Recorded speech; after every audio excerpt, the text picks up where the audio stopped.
do you want to go ahead and get things started? Well, is there a presentation by the staff that we could begin with? Yes, I do have a couple announcements that I'd like to. I'd like to call on you for some announcements, please. Thanks. Thank you. Well, good evening, everyone, and thank you for coming to our first meeting that we're having for 2021. And you may have realized this is not our typical month that we have our first meeting in 2021, and I'll talk a little bit about why we did that when I give an update on the tax credit sunset program. First, I just wanted to mention that this virtual meeting is in compliance with the state open meeting requirements during a state of emergency. The two things we want to make sure is that everyone can hear one another and that all votes are taken by a roll call. And I'm also remembering that we did not do an attendance check. So Chair, do you want to go ahead with a roll call just on attendance of board members and make sure that we've got a quorum, and then I can jump in with my two remaining announcements. Sure, okay. So, Board Chair Anderson, here. Board Member Brunfeld? Here. Board Member Decker? I'm here. Thank you. Board Member James? You? Board Member Casket? Present. Board Member Lavasser? I'm here. Board Member Mann? I'm here. Board Member Olson? I'm here. Board Member Schulke? Here and riveted to go. Solomonson? I'm here. Member Stark? Here. All right, that's what we have. Great. Do you want to continue with your announcements? Absolutely, and then I will just also mention that as far as SHPO staff, we have myself, Amy Spong, I'm the deputy SHPO. We have Dennis Gardner, who will be presenting some of the nominations tonight, architectural historian and historian, and Ginny Way, architectural historian and historian. And we have Michelle Decker, who is recording and taking notes, John Disher, who is thankfully here with all of our WebEx platform needs and our virtual meeting needs. And then David Mather as well is also joining in our National Register archaeologist tonight. So just two more announcements that I wanted to make before we jump into the remaining business we have in the nominations tonight. We want to bring forward to the State Review Board an update to revisit some of our bylaws, mostly to make sure that they're consistent with the state board manual that is put on. And so we will probably not be doing that. We've got, as you can see, a busy agenda tonight. We have another big agenda in April. So we'll probably be bringing that forward to the board in our July meeting. And that kind of brings into my next announcement.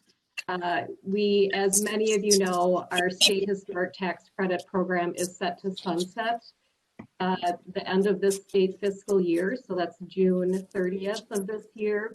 A lot of our efforts have been toward trying to respond to the almost double applications that we are getting for state historic tax credits in this fiscal year. One of the requirements, as you all probably know, is that one of the several requirements in order for an applicant to take advantage of the state tax credits is that their building needs to be listed on the National Register of Historic Places.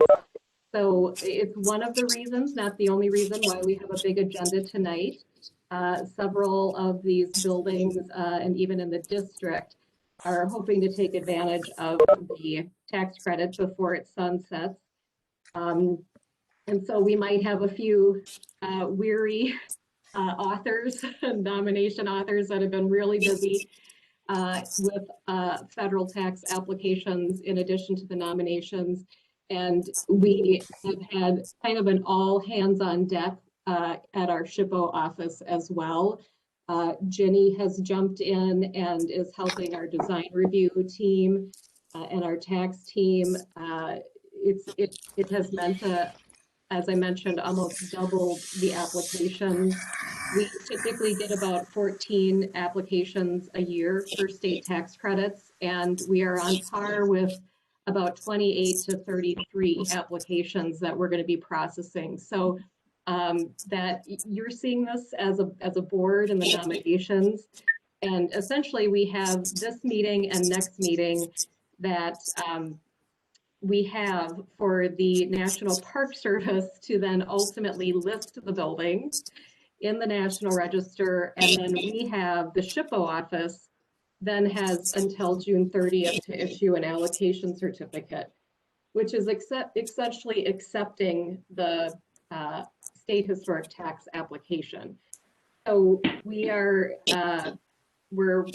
dependent on the National Park Service process, but we bumped up our meetings, first two meetings to be February and April this year instead of March and May. So that's why you're seeing the change in our calendar with our meetings. And we're hoping then that April and this month, these are essentially the last two meetings that the State Review Board has to make their recommendations, and then we need to turn those around really quickly.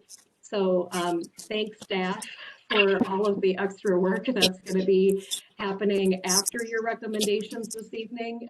That process is accelerated and is going to be pushed a little more intensely for this meeting and for next meeting. So, and if one of the staff doesn't already mention this, if sometimes there are edits and changes that board members will make to nominations, we're going to really need to get those quickly back from you all after tonight's meeting. So just a notice to really be attentive to that as well, because staff are processing lots of paper in some respects still, but we are submitting to the Park Service electronically. So thanks everyone for being here this evening. Are there any questions about the tax credit program? And then I will just mention finally some of the efforts that are underway to extend the sunset. Check if there's any questions first.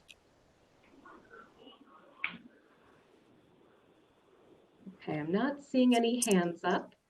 Finally, I will just add that Rethos is our statewide nonprofit for working on historic preservation, and they have partnered with others on creating a Revitalized Minnesota effort to extend the credit or repeal the credit.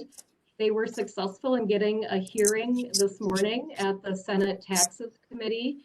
And then there's a House Taxes Committee hearing on repealing the sunset next Tuesday. So I don't know if anyone was able to tune in, but there was a lot of good testimony and there appears to be some good support. So there are two bills moving through the legislative session right now.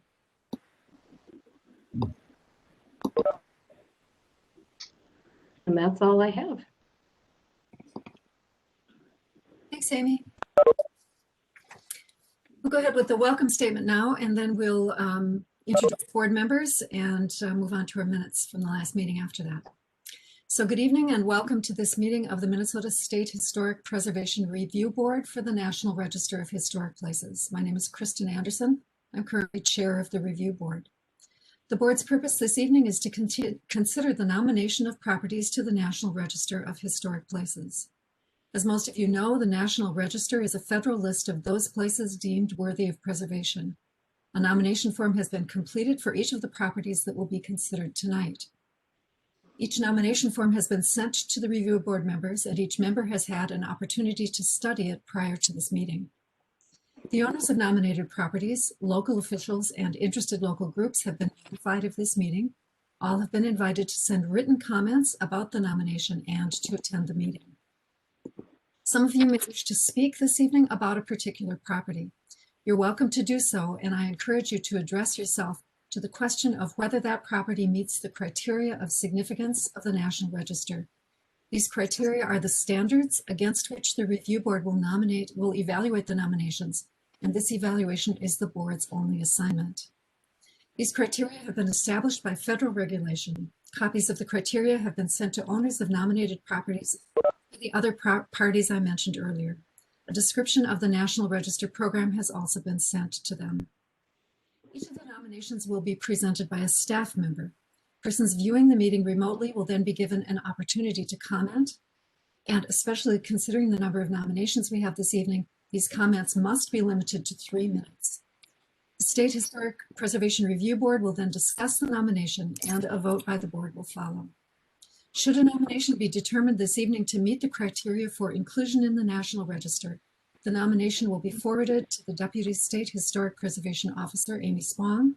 Should she agree that the property meets the criteria and that the nomination is in proper form, she will sign the nomination and forward it to the National Register Office in Washington, D.C., where it will be reviewed once more. The process is a lengthy one, but it is calculated to subject each property to rigorous evaluation. Before we begin, I would like the members of the State Historic Preservation Review Board to introduce themselves, briefly stating the role they fill on the review board and their particular expertise. And I will call on you in the usual alphabetical order, and I'll start as the A person. My name is Kristen Anderson. I'm one of the architectural historians on the board, and I teach art history and architectural history at Oxford University. Board member Brunfeld. I'm Pam Brunfeld. I live in Ely. I'm retired from teaching at Vermilion Community College. I don't know what else I'm one of the historians on the board. Thank you. Board member Decker.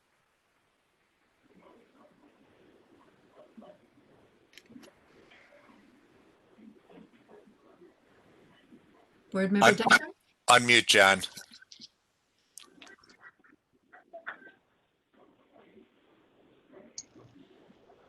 You hear me, guys? Now we Hi. Okay. I'm a semi-retired historian at Stearns History Museum in St. Cloud, and I am semi-retired, and I'm a member at large. Thank you, Board Member Decker. Board Member James. I'm Elliot James. I'm assistant professor of history at the University of Minnesota Morris, and I'm one of the historians on the board. Thank you very much. Board Member Koski. I am Board Member Koski. I am a historical architect, and I practice architecture in the city of Minneapolis. The virtual image behind me is one of my previous projects, the Pantages Theater. Thank you very much. Board Member Levasseur.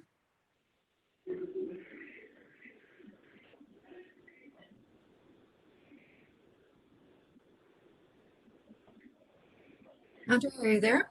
Yep, I'm here. Just trying to get my buttons right here. Great, I'm thanks. Andre Levasseur, and I'm up in Bemidji, and I'm retired from the Chippewa National Forest, where I was the forest archaeologist and heritage program manager. And I serve as a prehistoric archaeologist on the board. Thanks very much. Board Member Mann. Hello, my name is Rob Mann, and I am the historical archaeologist on the board, and I am associate professor of anthropology at St. Cloud State University. Thank you. Board Member Olson. My name is Steve Olson. I'm a member at large, and I am a practicing professional civil engineer. Thank you. Board Member Schulke. Hi, I'm Chris Schulke. I'm a historian at the Otter Tail County Historical Society in Fergus Falls, Minnesota. I am a member at large. Thank you very much. Board Member Solomonson. I teach in the School of Architecture at the University of Minnesota, architectural history, and my role on the board is architectural historian. Thank you. And Board Member Stark. I'm John Stark. I'm a practicing architect of the Twin Cities, and I'm an historical architect on the board. Great. Thanks very much, everybody. And next, we need to look at the minutes from the November 10th meeting. Any changes in the minutes? Anything we need to address before we approve them?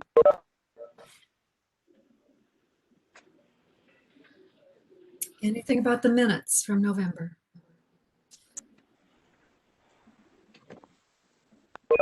Chair Anderson, I believe Member Brunfeld has her hand up. Oh, okay. Member Brunfeld?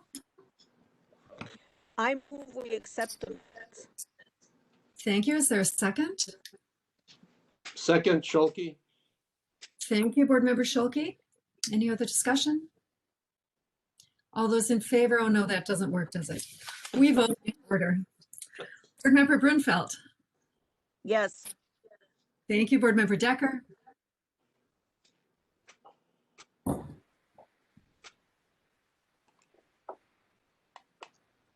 Aye. Thank you, Board Member James. Aye. Thank you, Board Member Koski. Aye. Board Member Lavasser. Yes. Board Member Mann.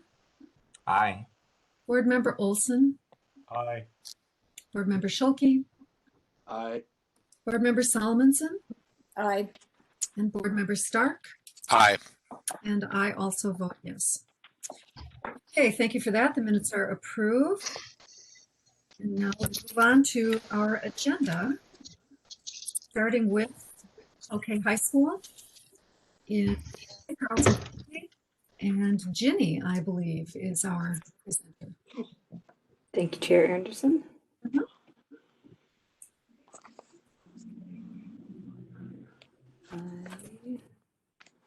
I'm sharing my screen now. Please let me know if that does not work.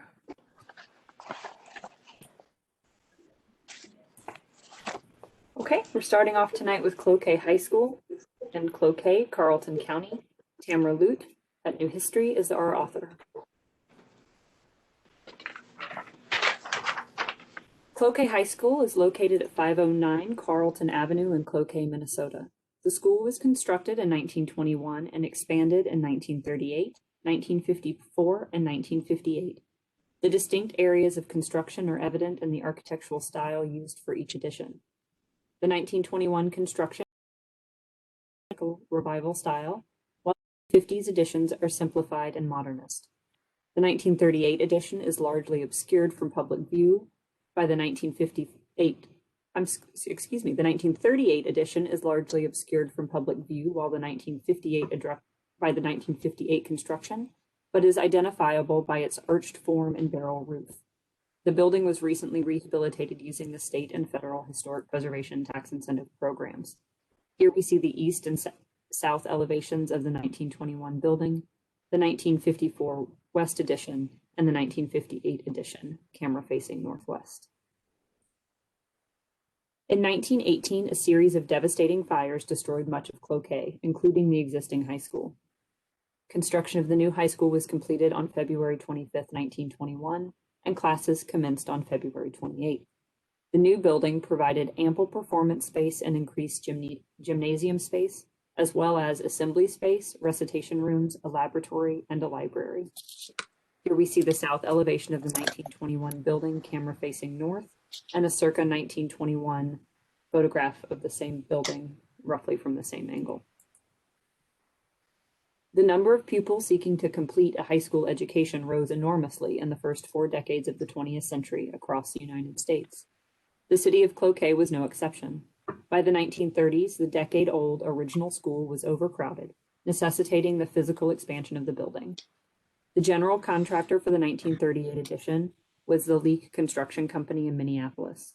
The addition was designed by Thomas J. Shefschick, an architect from Duluth, in conjunction with Toltz King Day, a Minneapolis architectural firm. It was constructed on the north side of the original building and included a gymnasium, a lunchroom, a band room, and a new domestic science room. At the right is the north and east facades of the 1958 addition, camera facing southwest. And on the left, we see a circa 1938 from roughly the same view.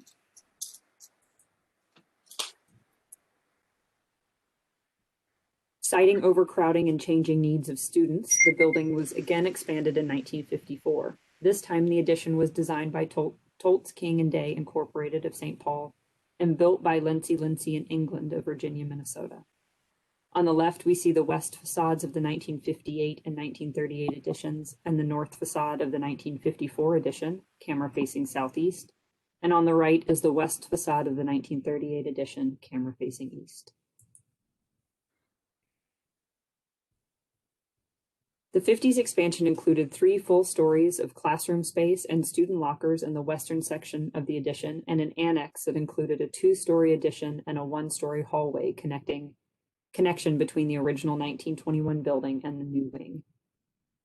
On the left, we see the south facade of the 1954 West Addition facing north, and on the right is the 1951 bulletin with an illustration of the proposed addition. The final expansion of Cloquet High School was completed in 1958. The expansion included the addition of an indoor pool, expansion of the gymnasium, the construction of a new senior high home economics department, and lunchroom. No additional academic classrooms were added at that time. The designs were completed by Toltz King, Duval, Anderson, and Associates. Here we see the west facade of the 1954 West Addition and the south facade of the 1954 North Addition, camera facing northeast. By 1961, the school was nearly at capacity, given that it was the only high school in Cloquet. The physical site was built to capacity and did not allow for further expansions.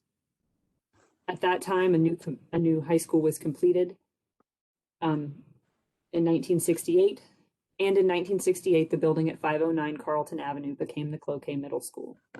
Here we see the left corridor of the first floor of the 1921 building, camera facing south. And on the right is a library unit on the second level of the 1921 building, camera facing northeast.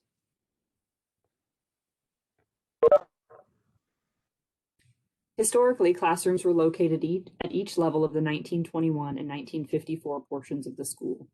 Classrooms were organized along a double-loaded corridor with terrazzo floors, tile and plaster walls, and metal lockers. The school building was recently rehabilitated as apartments as part of a certified historic rehabilitation tax credit project. Historic materials and circulation patterns have been maintained in the corridors and stairs. Contemporary school-style pendant lighting fixtures light the corridors. On the left, we see the tenant parking in the pool building, camera facing northwest. And at the right is a classroom unit in the 1921 building, camera facing east. The gymnasium, cafeteria, pool building, and auditorium all have been retained as large open volumes of space, while the pool building has been converted into parking.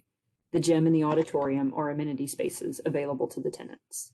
At the right, we see the auditorium in the 1921 building, camera facing southwest, and at the left, we see the gym, specifically the seating, camera facing east. The period of significance for this building is 1921 to 1968. The level of significance is local. The National Register criterion is A. The area of significance is education.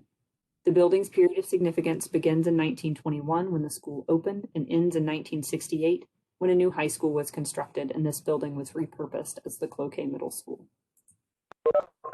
The Cloquet High School represents secondary education in Cloquet and is illustrative of the city's need to provide training to its students in accordance with the changing 20th century educational ideals.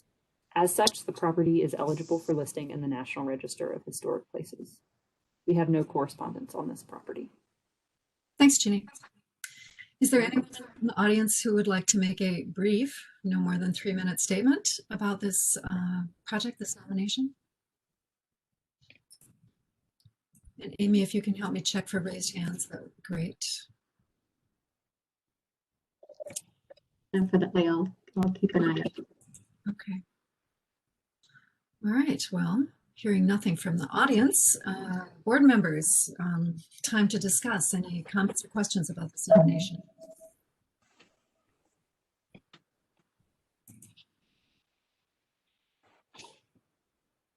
Board member Casket has his hand up.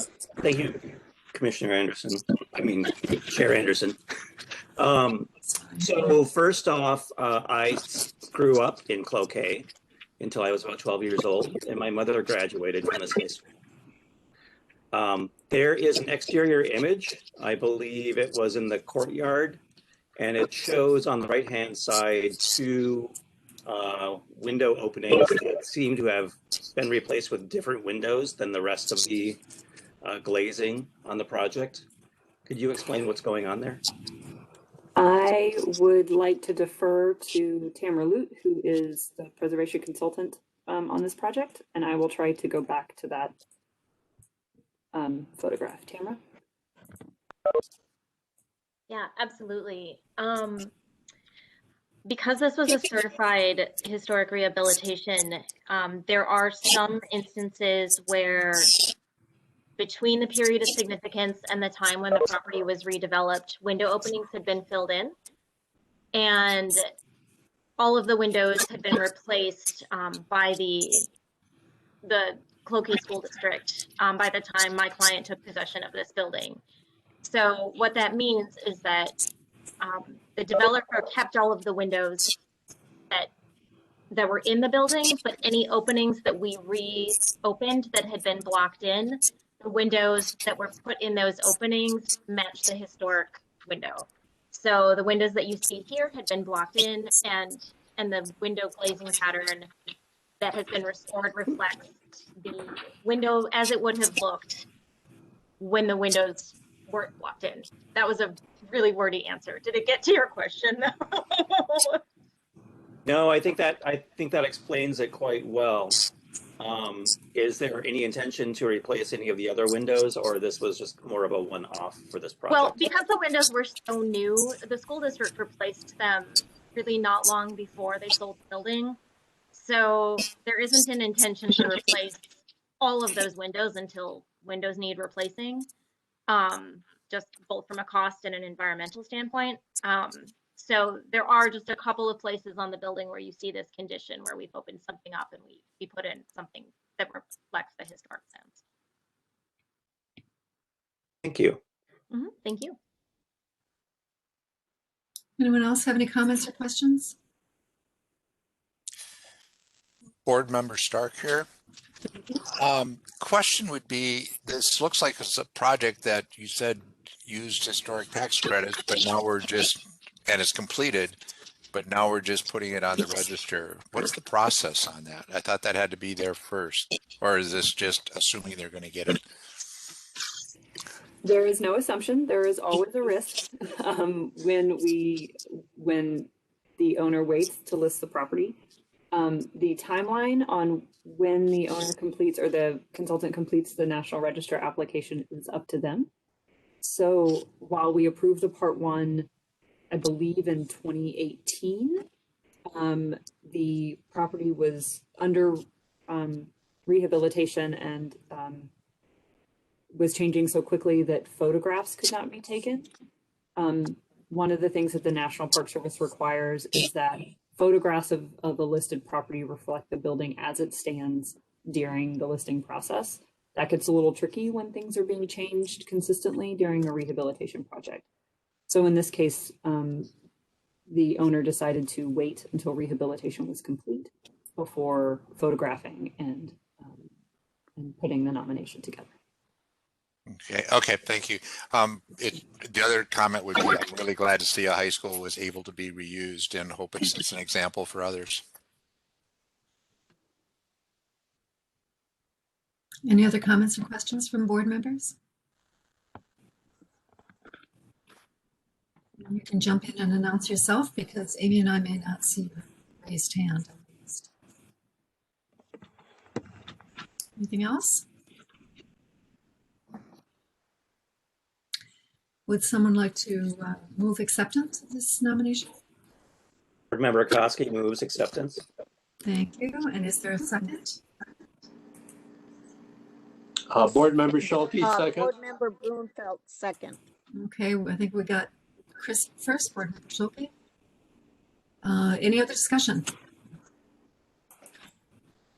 Okay, I'll call the roll. I vote yes. Board Member Brunfeld? Yes. Board Member Decker? Aye. Board Member James? Is that an aye? Yes. All right, thank you. Board Member Koski? Aye. Thank you. Board Member Lavasser? Aye.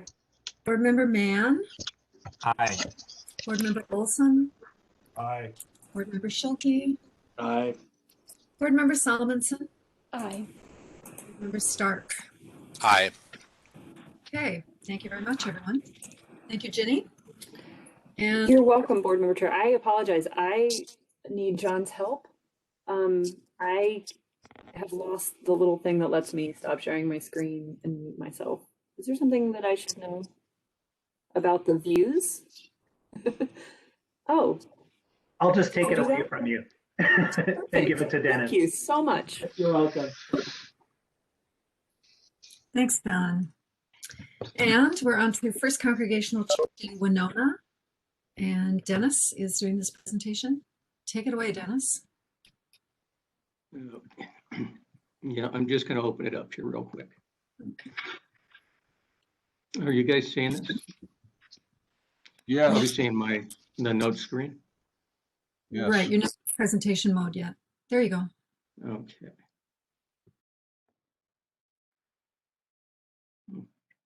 Well, it looks like it pushed me all the way back to the beginning here. I had it set on mine.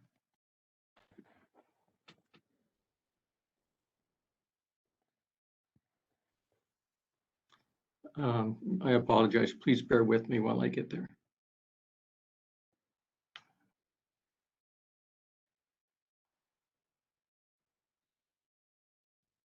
Okay, this is the First Congregational Church in Winona County. And the authors are Dr. Ann Ruthlifson and Terry Karsten. First Congregational Church is an architecturally impressive house of worship in a city known for its visually pleasing churches. Its design is Victorian Gothic. It was constructed through a series of building campaigns, with the first section being completed in 1882 and continuing through completion of the Laird Chapel in 1954. The additions were meant to meet the needs of the congregation, but each was designed to blend with the original construction. The polychromatic building is of heavy stone construction with irregular footprint.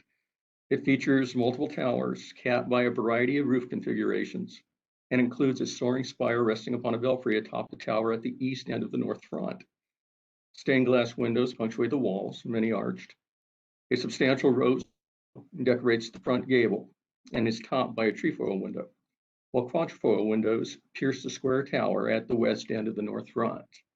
And our view here is of the north facade, and our view is to the south. The church is located adjacent to West Broadway Street, near the downtown of the city of Winona, a Mississippi River community in southeastern Minnesota.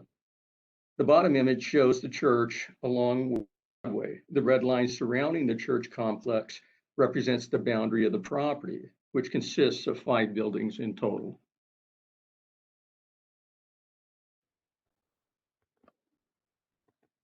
This historic image from the early 1880s shows the original section of the church, which was designed by architect William H. Wilcox. Wilcox was a nationally known architect, completing designs for the state capitol building in Lincoln, Nebraska, buildings at McAllister College in St. Paul, the courthouse at Mandan, North Dakota, the Mercantile Library in Peoria, Illinois, and numerous other buildings, including a number of churches, such as Park Congregational Church in St. Paul. The additions to the church over the long building campaign also were designed by prominent architects, while many of the stained glass windows were created by popular artistic firms. A full list of all architects and artists is found on page 6 of the National Register form. At left, we see an oblique view of the church, which shows the north front and west side. The steepness of the church roof is apparent. Our view is to the southeast. At right is more of the west side. A large arched window punctuates the wall.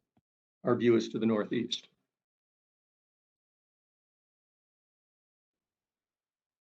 The photo at left depicts a section of the east.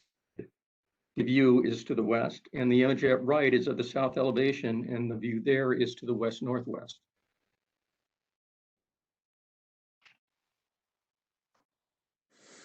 At left is detail of the entrance at the east end of the north front. The Gothic arched entrance features a stone pediment resting on columns. Within the pediment is a date stone that reads 1880. The image at right is a Gothic arched entrance at the east elevation, which is set within a circular tower crowned by a witch's hat. A quatrefoil window rests between the arch of the entrance and the conical roof.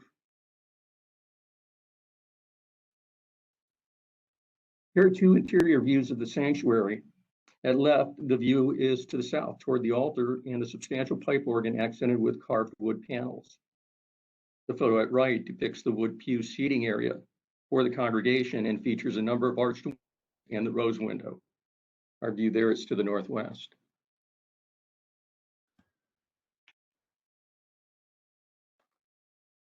At top left is the fireside room, capturing the fireplace and the skylight.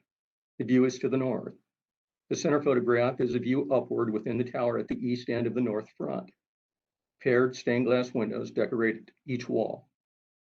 The photo at bottom right is of the Laird Chapel.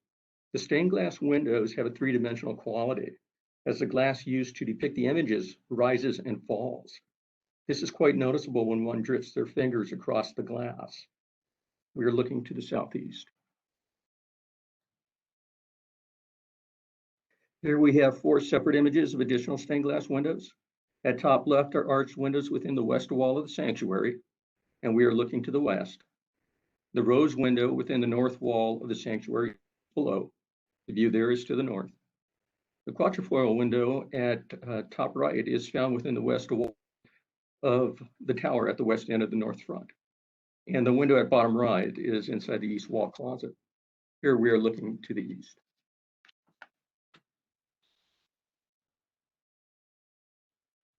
Adjacent to the west elevation of the church is another building that contributes to the overall property.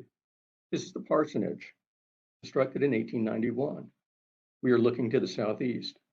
The image at bottom center shows the projecting bays at the east elevation of the parsonage. And the view is to the west-northwest. The upper right photo is inside the parsonage, looking southeast toward the projecting bay at the second floor. Another building that contributes to the significance of the overall property is the Colonial Revival style Sextonage. It was completed in 1934. At top left, we see the south and east elevations of the Sextonage, with our view to the northwest. The image at the bottom center is an interior view of the Sextonage. The subject is the first floor kitchen nook. We are looking to the north. And at the top right, we see the north rear of the building, with our view to the south. There are two other buildings within the boundary of the property, both garages, and both are unremarkable and in poor condition, failing to contribute to the overall area of significance of architecture. They are in the boundary of the nominated property simply because carving them out of the boundary would create a contrived boundary. The period of significance is 1882 to 1954. The level of significance is local. National Register criterion is C, the area is architecture. And we have to take into consideration here criteria consideration A. The period of significance begins with the completion of the first component of the church and ends with the construction of the Laird Chapel. We must address consideration A because this is a religious property. It is okay to nominate this property to the National Register because it is not being nominated for religious purposes or promoting a religious agenda. Instead, it is being nominated for its architecture.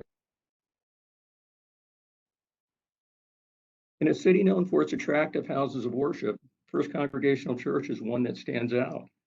It is an impressive work, with its first component dating to the early 1880s.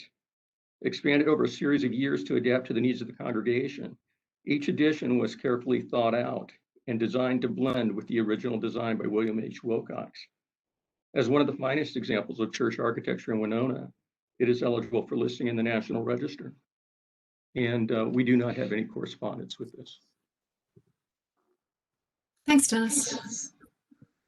Any comments from anyone in the audience? I would just like to say everything that I hear is being triplicated and it sounds underwater. So I'm going to mute if you have questions. Thanks, Anne, for the offer to answer questions for us. And And you did sound underwater. Not sure what's going on there. Winona, right? You're by the river? That must be it. So anyone else from the audience before we turn to discussion by the board? I'm not seeing any hands. Amy, are you seeing anything? Terry Karsten has a hand raised.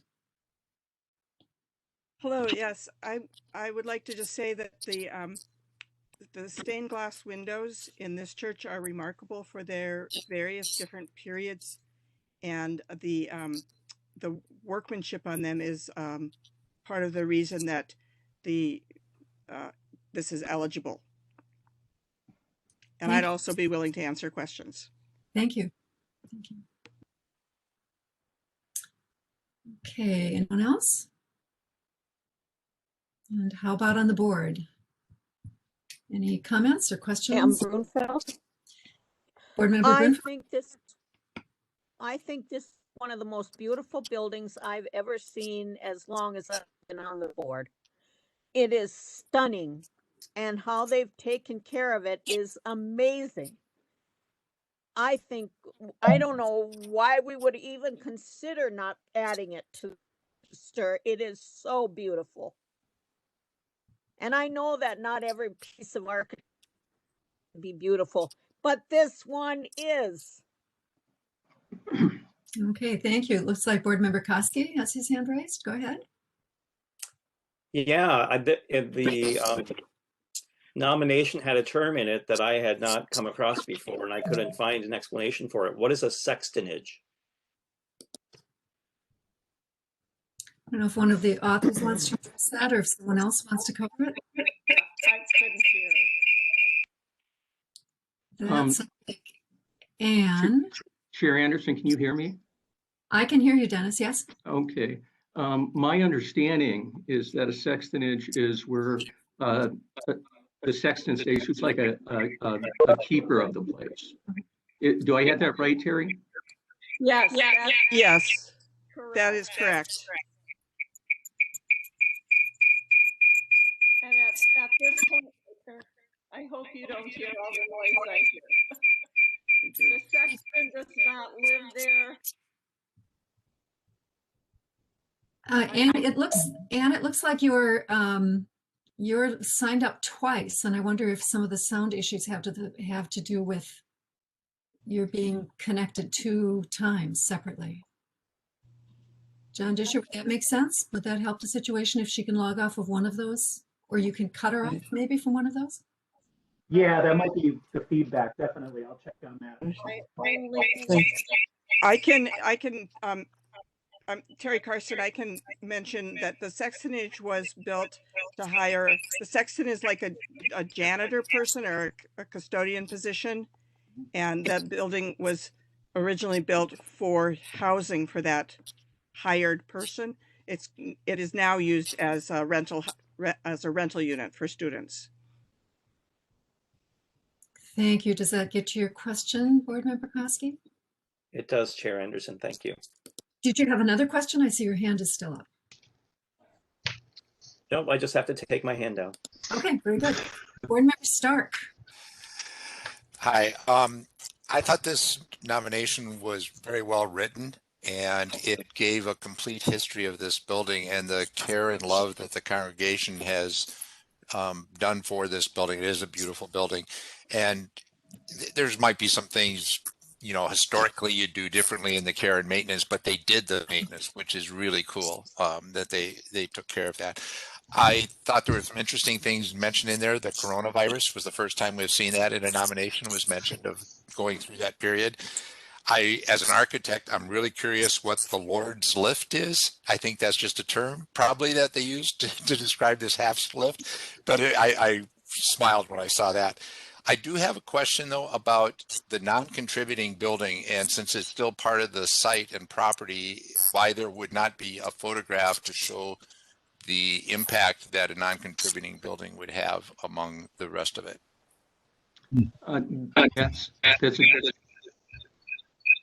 That's a good point,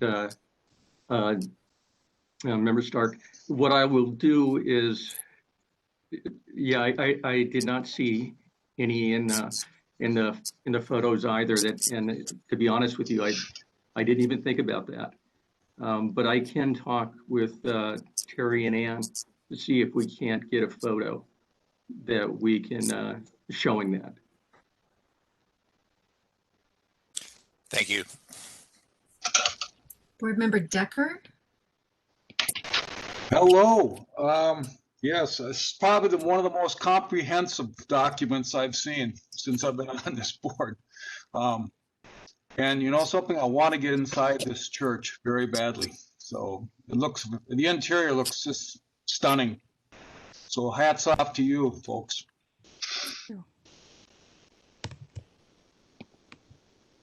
Any other questions or comments? Thank you.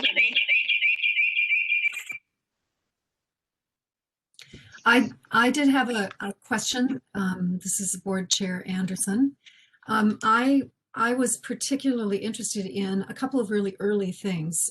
One is that the history of the congregation before this building wasn't significantly addressed, in particular what they used as their meeting space before this time, and whether they had something that burned down or they had something they didn't like. And often those kinds of experiences with the building will help direct what comes next. So I'm wondering how coming out of their earlier buildings had an impact on choosing Wilcox or building something that looked like this building. They had outgrown their space and they needed a new facility. They'd outgrown their space and they needed a new facility. Okay, thank you. My other question about that relates to historic photographs. The one that we see is lovely, but it would be really helpful to see as much of a comprehensive view of the earlier stages of the building in historic photographs as you've given us in the contemporary photographs. So to understand, one thing I'm really curious about is the relationship between the sanctuary and the education space.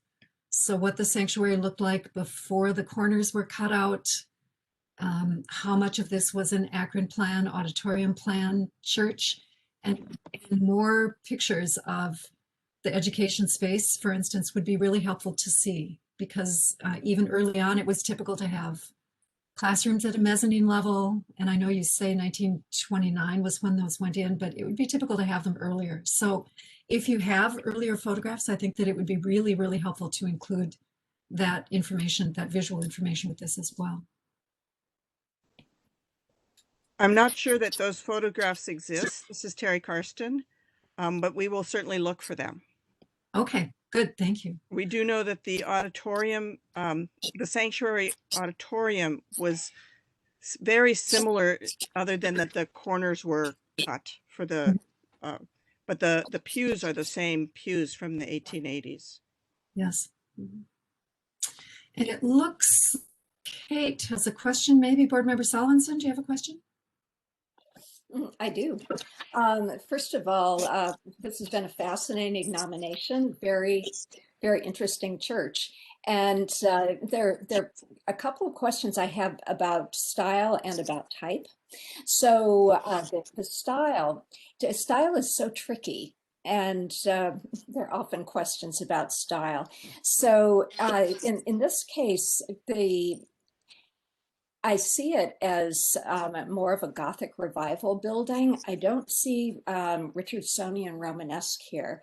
And I mean, the thing that makes it seem like it could be is the handling of the masonry, the quarry face rusticated masonry. But that doesn't make it Romanesque, much less Richardsonian Romanesque. And even the term Richardsonian Romanesque is problematic, because there were a variety of forms of Romanesque revival at the time. But I'm not seeing this as a transitional church, but it's a very lovely one with its wonderful Gothic detailing and the towers and steeples and everything.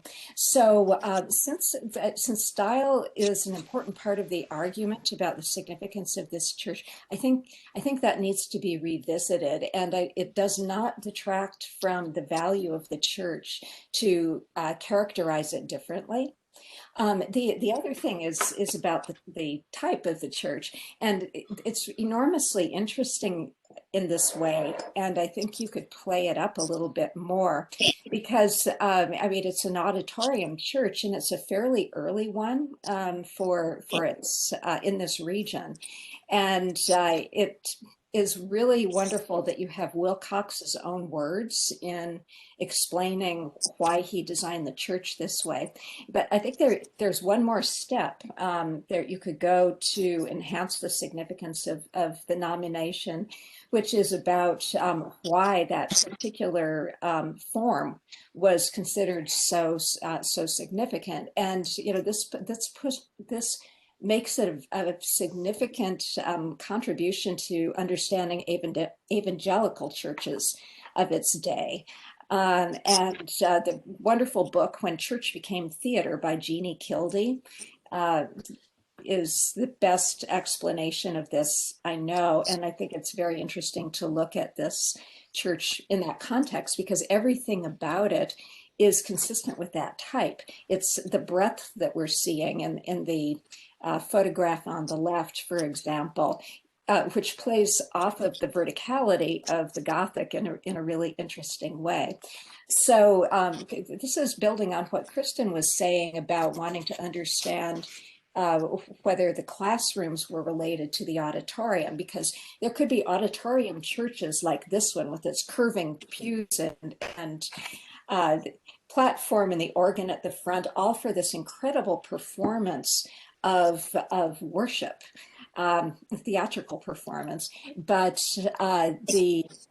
there's also, the auditorium plan, which can be connected with the Akron Plan, which has the classrooms associated with it. So if it's possible to find that out, that would be great. If it's not, it's still really significant as an auditorium church.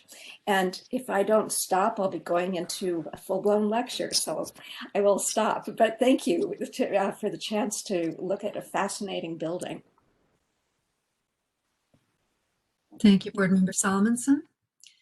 Any other comments or questions? I'm just scanning for raised hands here. Are we prepared for a Down moment? at the bottom, Kristen. Oh, yeah, down at the bottom. Help me out here. On the lower right of your image. I'm just... Board Member Brunfeld wants to say something. Yes, thank you. Go ahead. I would like to move the acceptance of this wonderful nomination. Thank you. We have a motion by Board Member Brunfeld. Is there a second? Second, Stark. John Stark, thank you very much. Any other discussion before we vote? All right, here we go. Chair Anderson says yes. Board Member Brunfeld? Yes. Board Member Decker? Aye. Board Member James? Aye. Board Member Koski? Aye. Board Member Lavasser? Aye. Board Member Mann? Aye. Board Member Olson? Aye.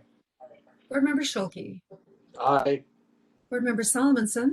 Aye. Board Member Stark? Aye. There we go. Thanks very much, everyone. And next we have the Rolling Stone Village Hall in Rolling Stone, Winona County. Thank you very much.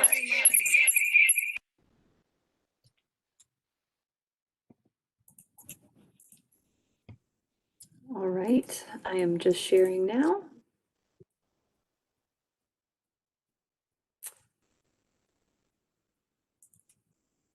All right, we have Rolling Stone Village Hall in Rolling Stone, Winona County. The authors are Jane Beisel and Steve Williams, Blue Planet Museum Consulting, LLC.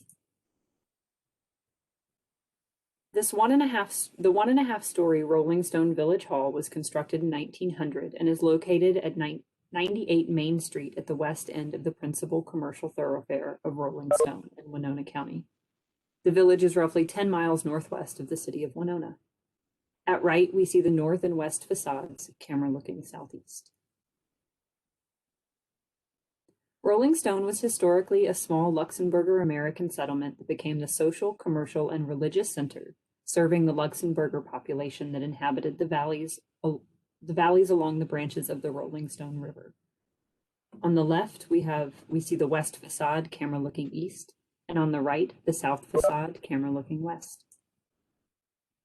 In 1888, the Winona and Southwestern Railroad, later part of the Chicago Great Western System, established service through the area. 4 years later, the village of Rolling Stone was platted and incorporated.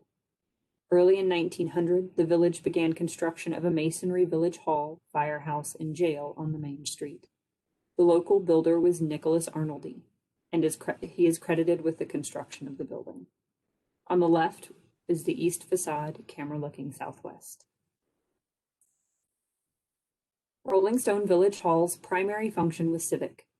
It was the lawful meeting place for the village council, the site of its public hearings, the polling place for local elections, the local law enforcement facility, and the local fire department's headquarters. In addition, it accommodated all of the village's administrative records, its waterworks, and its firefighting equipment. On the left, we see the basement west room, camera looking northwest, and on the right, we see the first floor west room, camera looking south. However, given that Rolling Stone was a tightly knit, insular community whose residents very actively maintained the language and culture of their ancestral country, these civic functions contributed to preserving Rolling Stone's traditional cultural heritage. The current owner, the Luxembourg American Society, acquired the building in 1992 to accommodate the Rolling Stone Luxembourg Heritage Museum, dedicated to preserving and interpreting the heritage of Rolling Stone's early Luxembourger American families. On the left, we see the second floor attic, camera looking west, and on the right, we see the first floor east room, camera looking northwest. The building's period of significance is 1900 to 1962. The level of significance is local. The National Register criterion is A, and the area of significance is politics and government. The building's period of significance extends from its construction to 1900 to the relocation of the community's municipal headquarters in 1962. The Rolling Stone Village Hall was the local governmental headquarters during its 66 years of use by the village. Because of this, the property is eligible for listing in the National Register of Historic Places. We have no correspondence related to this property. Okay, thank you very much, Jenny. You're welcome. It's a much truncated presentation. Any comments or questions from the audience? Hang on, Board Member Schulke, let's see if we have anyone visiting who wants to step in, and then you're next. Anyone want to make a statement? Okay, Board Member Schulke, go ahead. Well, I just want to say this was kind of a nostalgic review for me. Working at Old World, Wisconsin, in southeastern Wisconsin, there was quite a Luxembourg heritage there, and I can just I really appreciated in the nomination how tight knit the community is and really retaining their cultural heritage. So I do appreciate that, and I'm really support this nomination. Thank you. Board Member Olson. Thank you. I had just a quick question about the foundation description. So in the summary paragraph, it's described as a rock-faced limestone foundation. And so rock on rock has me a little bit confused on what that really implies. Is there a center core, multiple whites, or does anyone know? I certainly do not. Are Jane, Steve, are either of you here and can answer that question? I can certainly ask it of them if they are not available this evening. I wonder if we can see at the interior. This may be more trouble than it's worth for me to go back. Anyone have an answer for that? This board member Stark, it could be current terms for concrete block that has a rough texture to it is rock face. So the person writing this may have used that as a reference to the look of it. And I know there was concrete block poured at one time, but this is definitely a stone that's on here that has that original look. So it's probably just a misnomer on the terminology here. For Stark, what would be a more appropriate term for us to use? That's a good question. Well, It could be just as a limestone block. Okay, it looks like it's ashlar. Yeah. Yeah. And it looks like Jane is here and has her hand raised. Jane, do you want to go? Yay. Can you hear me? Yes. Okay. I was trying to interject, but was having a lot of trouble with it. This is definitely stone, and it appears to our perhaps less trained eye to be limestone. It is definitely not concrete. It's a rock face. You can see there's an abundance of mortar, especially on the rear non-street facing side. Don't know if that answers your question, but there's a sort of a a fanned archway above the doors in the rear and the front as well, and some of the windows on the other side of that as well. Yeah, I think I agree with board members. Maybe just limestone might be a simpler. I sort of went astray when it was rock faced, implying that it was something beyond limestone. So maybe that might be simple. It's really quarry faced. Is that acceptable, or is it? It's just a very rough. This is board member Koski. A term that I've heard in the past has been rough hewn stone. Okay. But I agree with John that the rock face terminology has now been kind of subsumed by concrete block industries. Oh, okay. Thank you. Board Member Decker? Hi. I love the cultural aspect of this building and how it kind of knitted the town together. And being a quarter Luxembourger, I wholly support this nomination. Okay, I have Board Member Schulke, new question, same as before. Board Member Olson? No questions here. Excellent. Any other new comments or questions from anyone on the board? Are we ready for a motion? Schulke, board member Schulke, is so moved to accept the nomination. Thank you, and maybe we need Luxembourger to do the second. Board Member Decker, I second it. Okay, thank you. You're welcome. Other discussion? All right, here we go. Chair Anderson votes yes. Board Member Brunfeld? Yes. Board Member Decker? Aye. Board Member James? Aye. Board Member Koski? Yes. Board Member Lavasser? Yes. Board Member Mann? Yes. Board Member Olson? Yes. Board Member Schulke? Aye. Board Member Solomonson? Aye. Board Member Stark? Aye. All right, done deal. Thanks, everyone.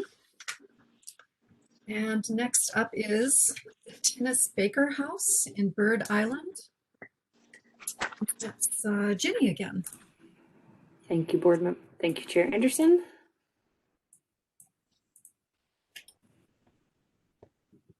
And hopefully getting there. Here we go. Tinesbreaker House, Bird Island, Renville County. Daniel J. Hoisington, Hoisington Preservation Consultants, is the author. And frankly, I've never heard it pronounced. I don't know if it's Tyne or tennis. The Tinesbreaker House is located in Bird Island, 90 miles west of Minneapolis and 30 miles south of Wilmer in rural Renville County. The house was constructed as a residence in 1910 in the bungalow craftsman style. It remains the only local example of the style executed in brick. The basic form of the 1.5-story building is rectangular with a full width porch on the north elevation. The 12-foot by 12-foot wooden deck at the rear of the building is not original. Here we see the view of the north elevation, camera facing southwest. The Tinesbreaker House is an example of the side-gabled craftsman style, incorporating some influences of the Prairie School movement. The style had its origins in the English arts and crafts movement, conceived and popularized by the likes of John Ruskin, William Morris, and others as a reaction to industrialization and the clutter of Victorian styles. The style was popular in Minnesota from approximately 1905 through the 1930s, when the economic collapse of the Great Depression led to simplification of design, especially in residential architecture. On the right is a view of the east elevation, camera facing northwest. On the left is a view of the west elevation, camera facing east. The house has typical craftsman style detailing, including a side gabled roof with shallow front gabled dormer, a wide unenclosed eave overhangs with exposed rafter ends, and a wide front porch with a roof supported by square columns that extend to the ground. On the left, we see a view of the south elevation, camera facing northwest. Hallmarks of the craftsman aesthetic are abundant throughout the ground floor spaces as well. The living room is located adjacent to the entry and has a visual and physical connection to the porch, while large columned entryways create a sense of openness throughout the public spaces. The prominent and decorative fireplace and woodwork are also hallmarks of the style. On the left, we see a view of the living room, camera facing east. And on the right, we see a view of the dining room, camera facing west.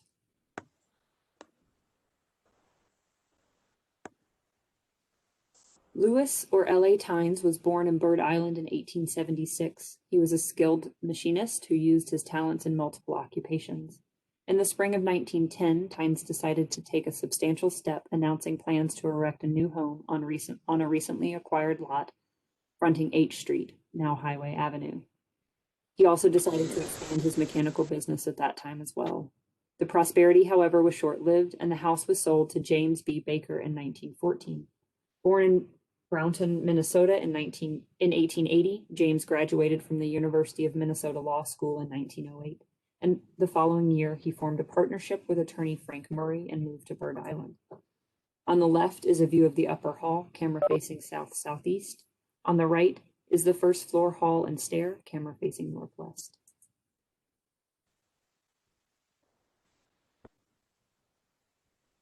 Here are additional photographs of the interior. At left and center are both views of the second story rooms, camera facing southwest, and at right is a view of the kitchen, camera facing west. The period of significance for this property is 1910. The level of significance is local. National Register Criterion C, and the area of significance is architecture. The period of significance is 1910, the year the house was constructed.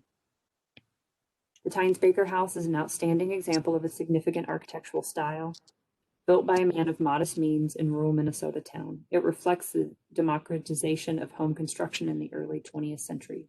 As such, it is eligible for listing in the National Register of Historic Places.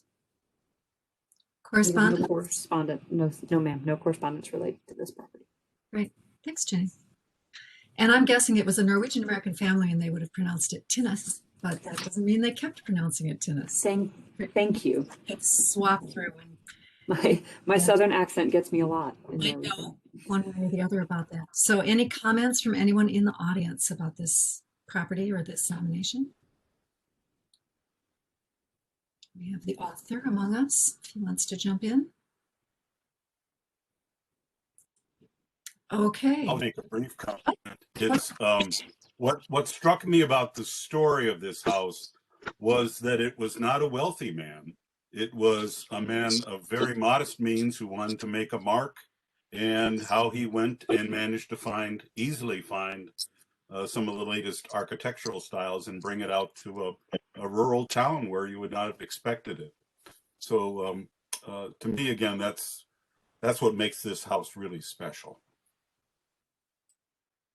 Great, thank you. Pam Brunfeld. Go ahead, Board.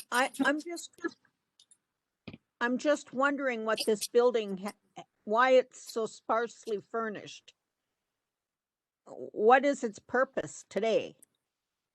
It's currently owned by the Bird Island Cultural Center and is used for a variety of purposes. They have art exhibits in another building, and this they've been trying to use for guest artists and such. So they haven't tried to make it a historic recreation, but they've tried to furnish it sympathetically. one nice thing about the house is because it's one of those times when a family lives on way past you would expect. And so the interior is in really remarkable condition with very few changes. Mark Glessner, who is the chair of that group, is online, I see, and maybe we could get him to say a few words. Sure. Would you like to jump in? No. You're muted still. Maybe that's the way you want to stay. Maybe. There you go. No.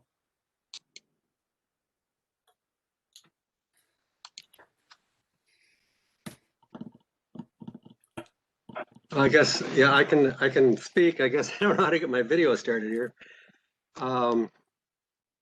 Right now, we've been kind of holding off on anything until we get, we're in the process of getting a condition assessment done. We're a couple months into that. Once we get the condition assessment done, then we can start doing some upkeep, what we need to do to preserve it. And once that's done, then we can start utilizing the structure, artists in residence, other kinds of things that would complement the programming. We have a lot of different program kinds of things at the cultural center in town. So I'm Mark's wife, Rosemary, and and I love this building, but it was one of the things in small town is historical buildings are destroyed and put up with the shed type of structures. And we had a classic case of the Van Dyke Hotel, which was a beautiful hotel, and it was completely demolished and a grocery store was put in. The former owner has taken just superb care of the building, and even the ice boxes, I could go in and put a chunk of ice in the ice box and my food would be cold. And it is in the built-in cabinetry of the kitchen. We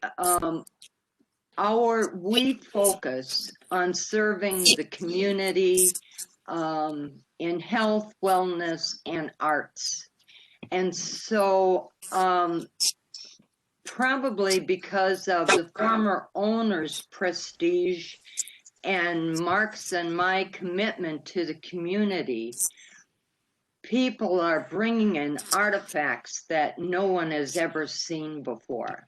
So currently we have Dowling's chair. Now, if you don't know about the Yellowstone Trail, Highway 212 is the Yellowstone Trail, and it goes from the East Coast to the West Coast. And Mr. Dowling was also, I believe, in the House of Representatives. And so people are bringing in artifacts, but we have to, we work closely with the Renville County Historical Society, but I just have to really be careful on. So currently all of these artifacts are in our art gallery in storage. And as soon as we can have the house opened up and preserved, then we can start bringing some of the Renville County artifacts into that home, but also to use it as an artist in residence site. I visualize even I don't know if any of you've heard of Mr. B's chocolates. It's Oprah Winfrey loves them. but I'd like to have a little tiny satellite of just chocolate so people can come in and view what this house, this beautiful home is, but they can leave with some chocolates so that we keep some money coming in. Sounds nice, Rose. That sounds good. See, Board Member Stark, your question? Yes. I've traveled by this house a number of times, and especially with the COVID stuff, I've seen a lot of the nominations today on my motorcycle, just driving by, and this was one of the buildings that I saw. I was always curious about the roof line because it looked like a beautiful home, and the roof line looked like it could have been a 312 and it blew off in a tornado or something. But to know the history on this is interesting. Because of the shallow and the craftsman, it's unusual and different, and it's very well kept. So I fully support this nomination. Thanks, John. Any other comments or questions from the board before we move ahead on the nomination? Are we ready for motion?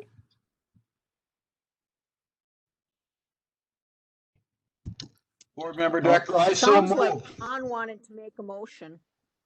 Well, we've got both Johns at work here. Board Member Decker has made a motion. Is there a second? Board Member Schulke, second. There we go. Thank you very much. Any other discussion?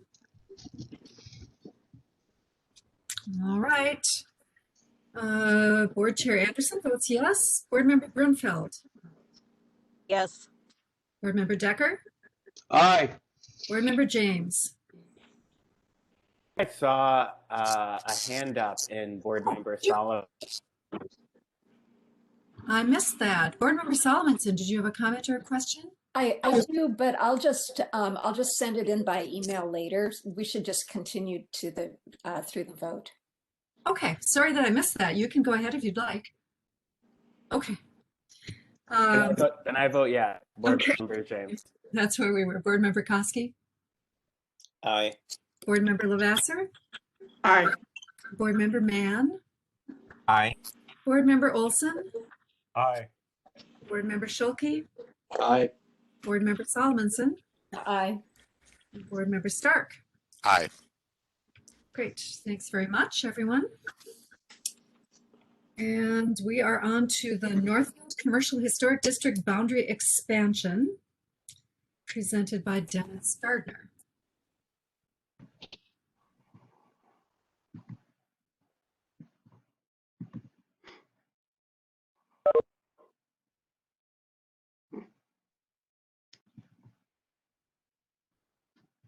For some reason, it keeps bouncing me back to the beginning.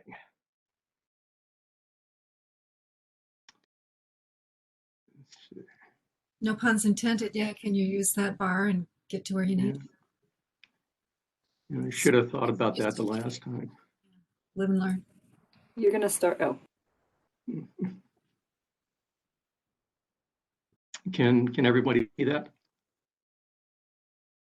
Oh, darn it. Yes. Okay. Hey, John, is there a way if I open it up on my desktop that I can share it from there?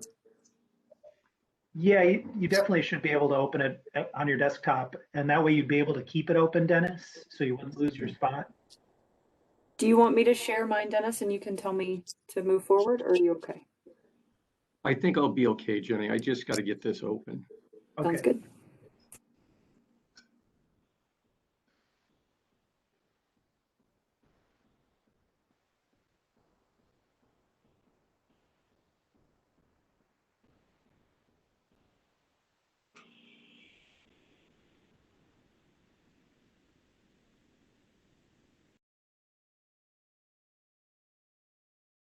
John, where will I find the share button on this one?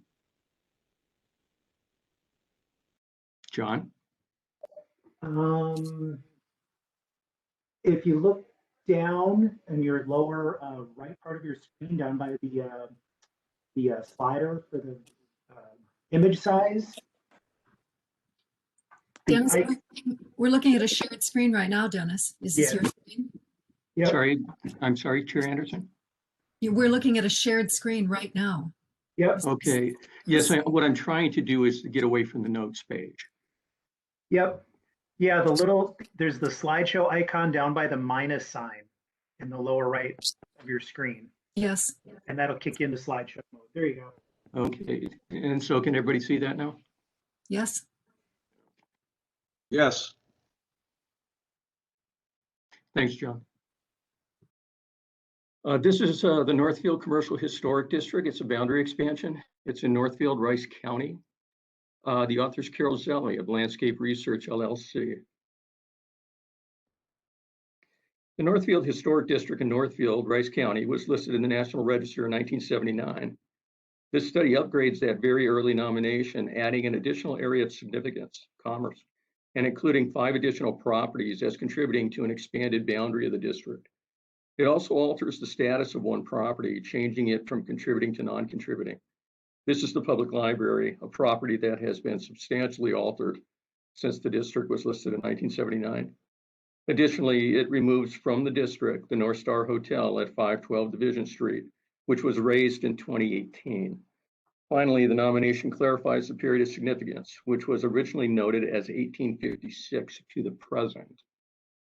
And at the upper left, our view there is to the west, or excuse me, it's the west elevation of the Northfield post office, and we're looking to the east.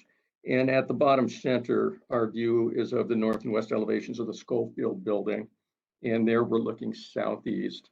Top right is a view of the east and north elevation of the Holland block, and there we're looking to the southwest.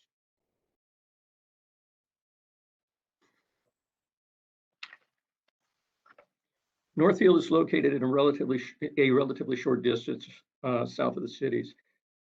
It is located in both Dakota and Rice counties, although the downtown historic district is entirely in Rice County. Its west and east sides are bisected by the Cannon River.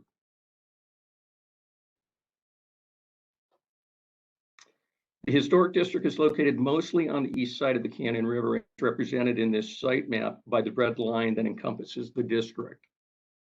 The principal roadway running roughly north-south through the district is Division Street. 3 of the buildings that are becoming a part of the district are located at the southern end of the district on the east side of Division Street. A 4th building is located at the extreme northwest corner of the district on the west side of the river. And a 5th building that is being brought into the district as a contributing property is near the center of the district. The library is located at the northeast part of the district and has been entirely removed from the boundary altogether.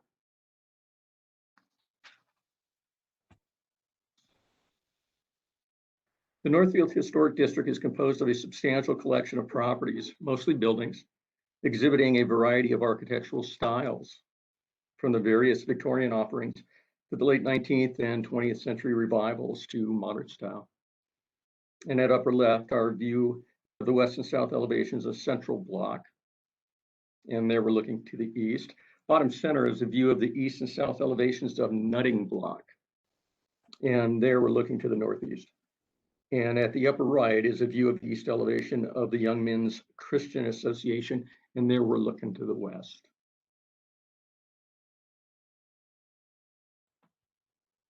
It is a district reflecting areas of significance of architecture, industry, and community planning and development. This nomination also includes the area of significance of commerce. It is curious that that area of significance was not included in the earlier nomination, as it plainly reflects vibrant commercial activity. In any event, this nomination corrects that oversight. And at upper left, we're looking at the west and south elevations of Ware Auditorium, and our view there is to the northwest. And bottom center, our view is of the east and south elevations, and I might get this wrong, but I think it's called Bajoracre Building, and there we're looking to the northwest. And then at the top right, our view is of the north and east elevations of Scriber Block, and there we're looking to the southwest. The upper left view is of Bridge Square, and we are looking to the northeast. The middle image is also a bridge square, but more specifically, the Soldiers and Sailors Monument. Our view there is to the east. The photo at bottom right is the Ames Mill adjacent to the Cannon River at 319 South Water Street, and the view is to the southwest.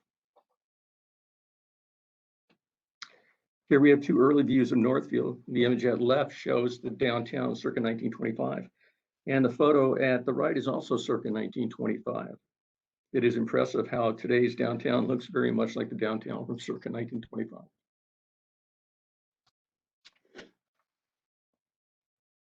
In these photos, we see 4 of the 5 buildings that are being brought into the historic district.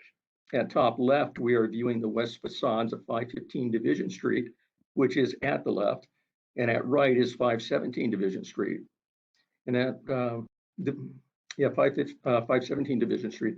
515 Division Street was constructed in 1940, while 517 Division Street was completed in 1911.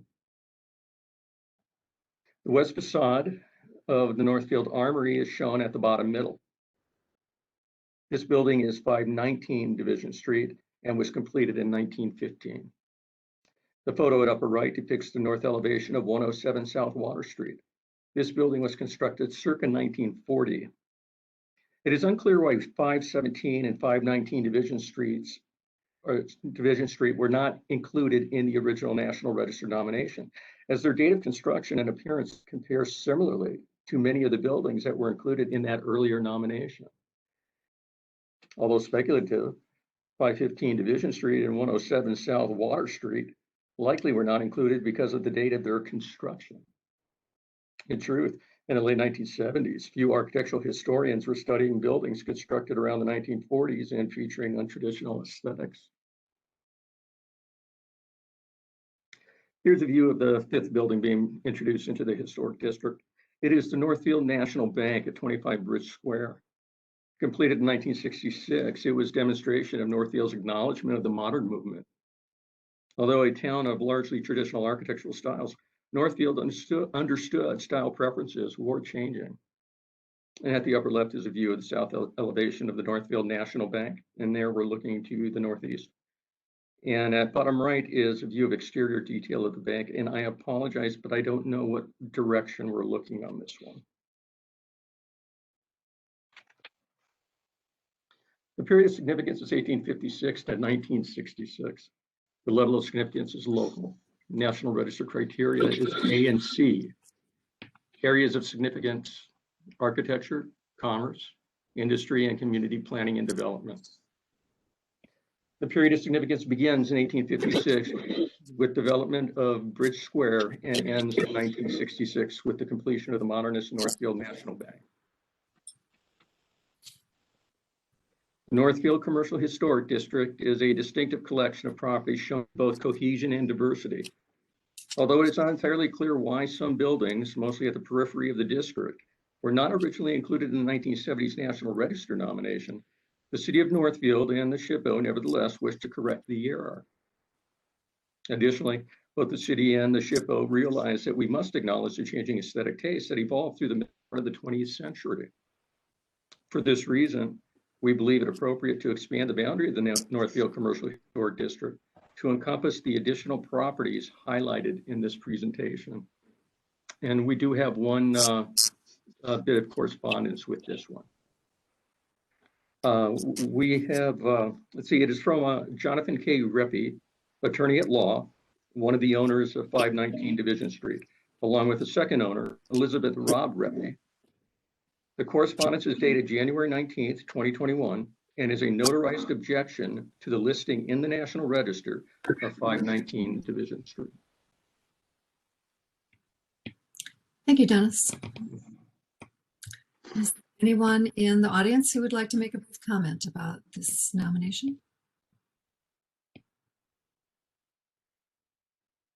I'm not seeing any raised hands here, which means, is there anyone on the board who would like to begin the discussion of this nomination? Board Member Schulke. Yes, so are we allowed to know the nature of the objection? I called Dennis earlier, or talked to him via email about you know, how many objections then would it take to disqualify a nomination? And he very much explained that. But is that a public record, their objection, the reasoning behind that? Yes, he'll end up, we'll keep it on record. And, you know, they don't have to tell us why, you know, why they object. Okay. You know, all they need is that notarized objection. All right. Okay. Which building is the one they're objecting to? Yeah. It's the one in the upper right that you see at the upper right. The Armory? Mm-hmm. Okay. Really? And just to let everybody know, when we have objections in districts, we must have a majority. A majority must object in order for the nomination not to be sent, or excuse me, in order for the nomination not to become official and actually put the property in the National Register of Historic Places. So we need a majority. And in this case, we have that.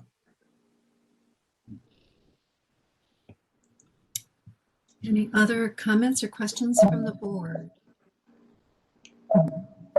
Board Well, members? I'm sorry. Can I just make a quick comment? Sure. I guess I have to overcome my own, you know, the bank building is now considered architecturally contributing as a modern building. Mm-hmm. And, you know, for myself, I have to get used to that because it's hard for me to overcome my not appreciating that kind of architecture because I just don't find it very attractive, but I understand the evolution.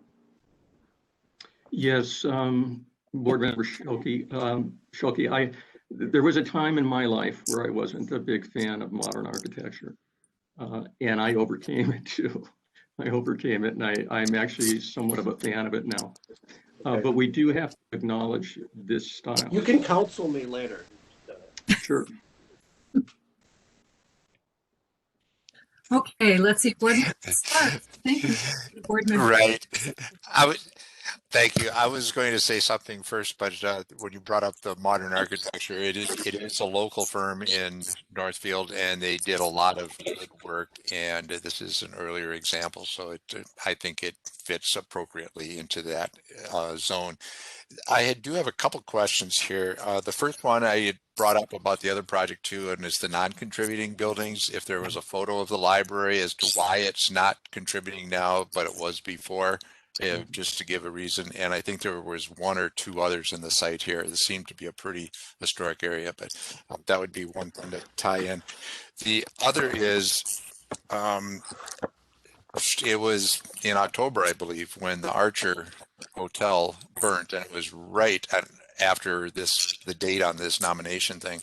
I don't know what the status of it is, but I would assume if that should be lost, that it would be something in the future that would be taken out of here.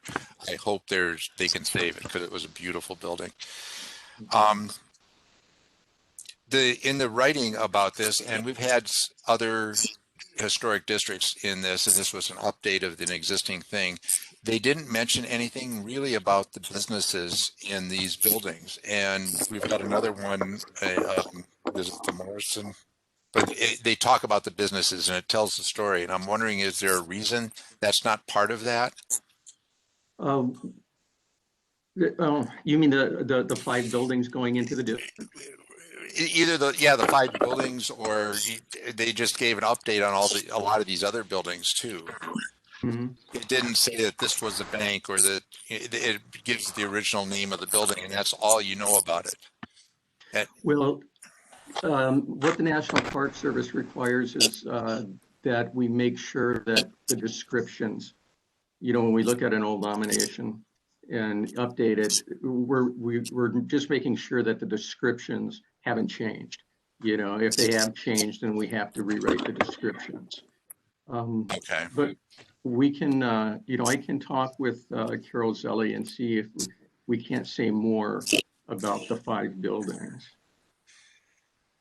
Right. You know, if it was a barber shop for 50 years, it just has something to do with the commercial district about that area. It seems as part of the story of what's going on.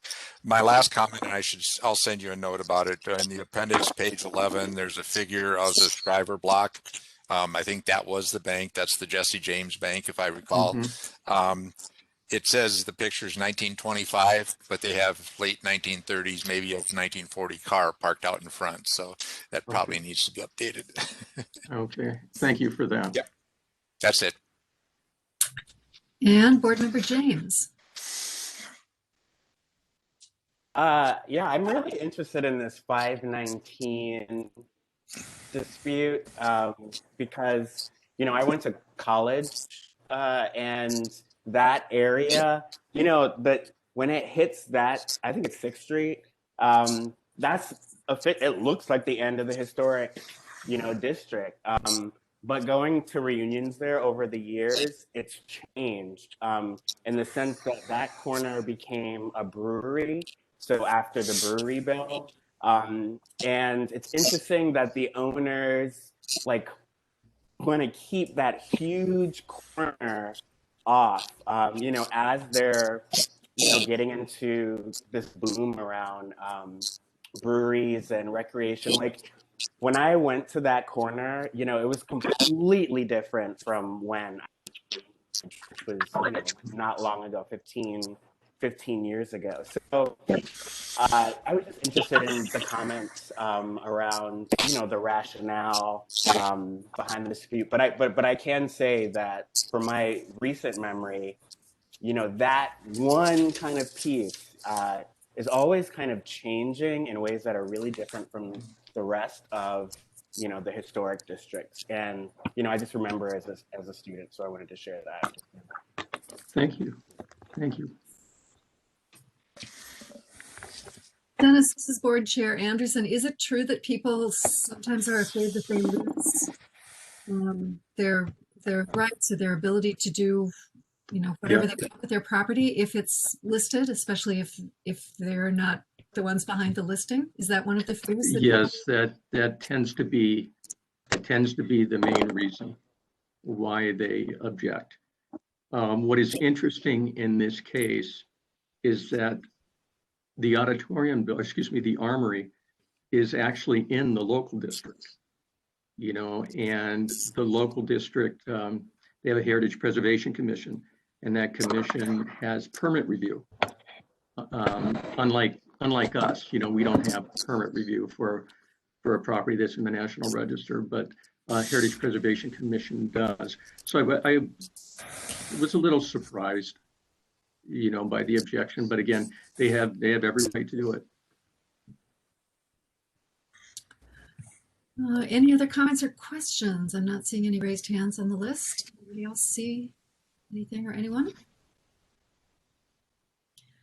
All right, how about a motion?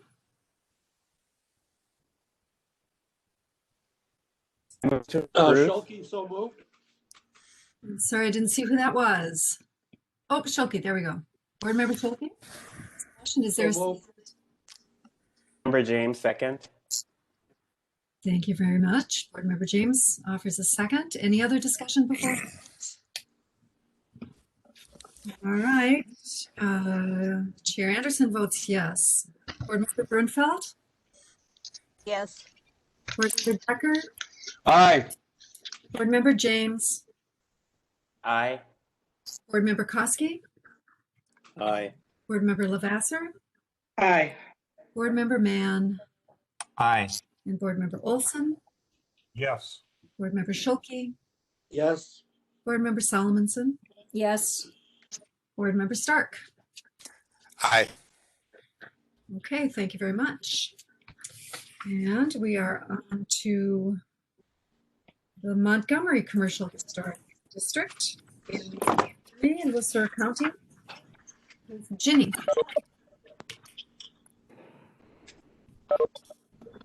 Thank you.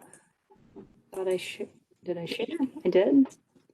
And I apologize with my photograph descriptions. The addresses were not included in the captions, and I failed to go through and do that. And hearing Dennis's presentation, I realized how incredibly helpful that was. So I apologize before we get started.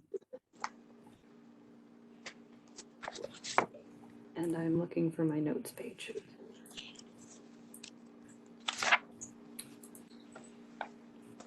Thank you. Okay, here we are, the Montgomery Commercial Historic District in Montgomery, Le County.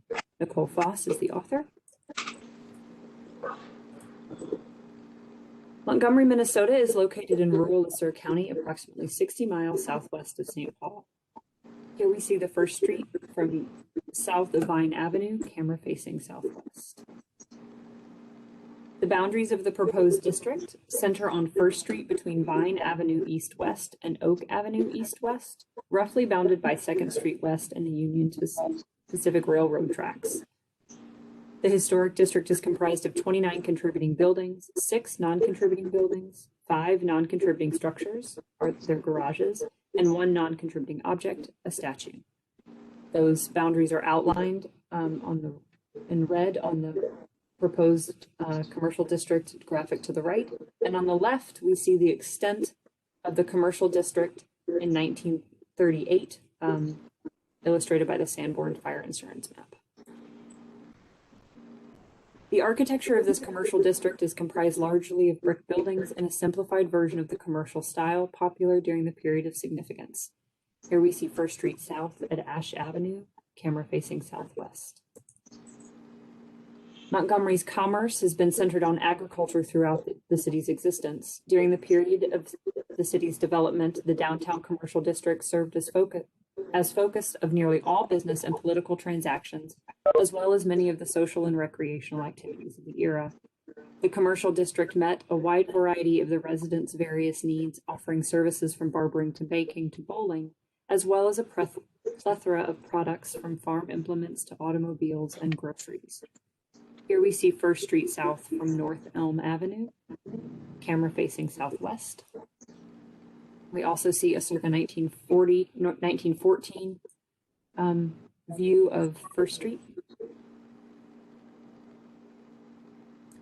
Following its platting in 1877 along a newly completed branch of the Minneapolis and St. Louis Railway, the city of Montgomery developed into a thriving community with an economy grounded in agriculture and industries associated with agricultural products.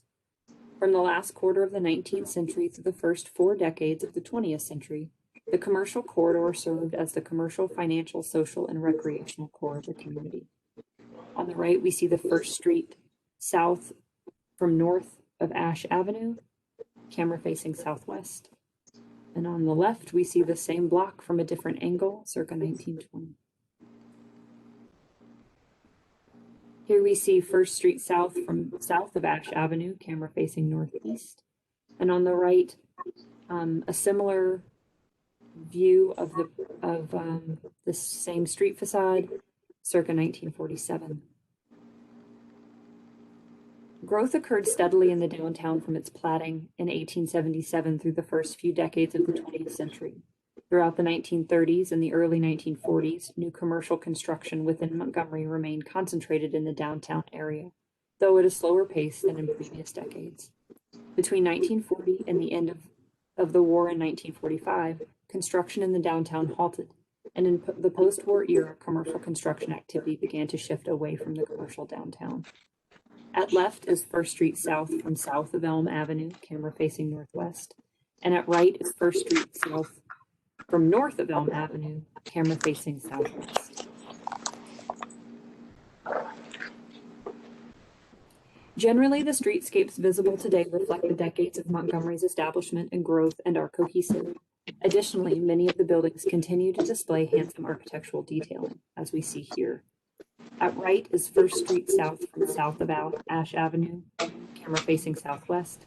And at left is an example of a contributing 3-story building, 222 First Street South, camera facing southwest.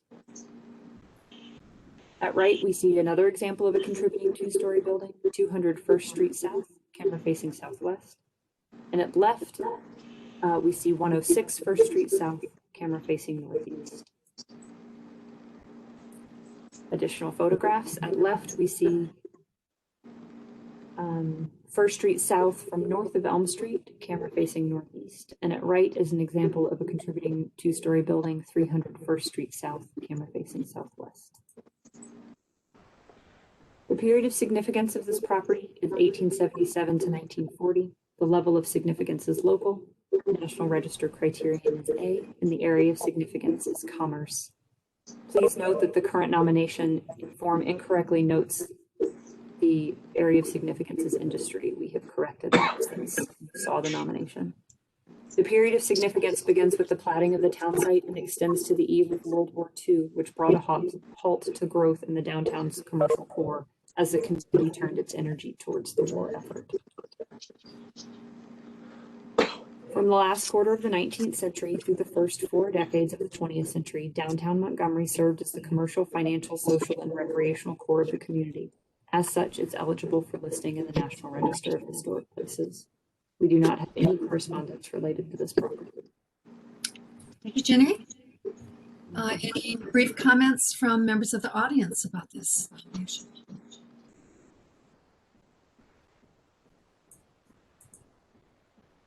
And any board members have questions or comments about the nomination?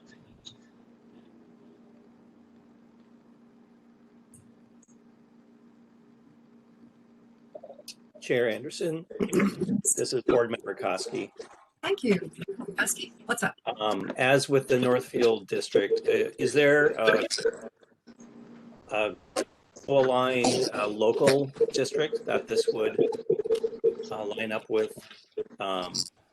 And then secondarily, what are the benefits for forming the district, the property owners? There is not a local district. Montgomery does not have a historic preservation commission and therefore also has no local designations to the best of my knowledge. And the impetus for this is primarily tax credits. However, the Montgomery Historical Society did use the Historic and Cultural Legacy grants to put forth the property evaluation. And then Nicole Foss, the author of that evaluation, went ahead and helped them with the nomination. So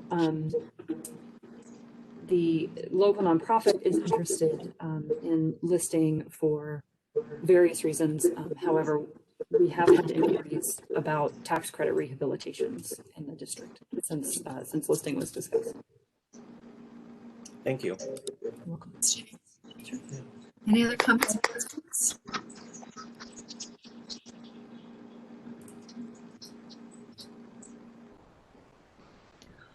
Any motions to approve?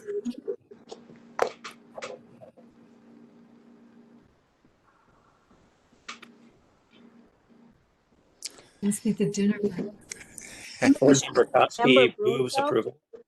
Board Member Koski has moved approval. Board Member Stark seconds. I'm going to give Board Member Brunfeld a chance to get in there. Question or seconding them? Second. Thank you very much.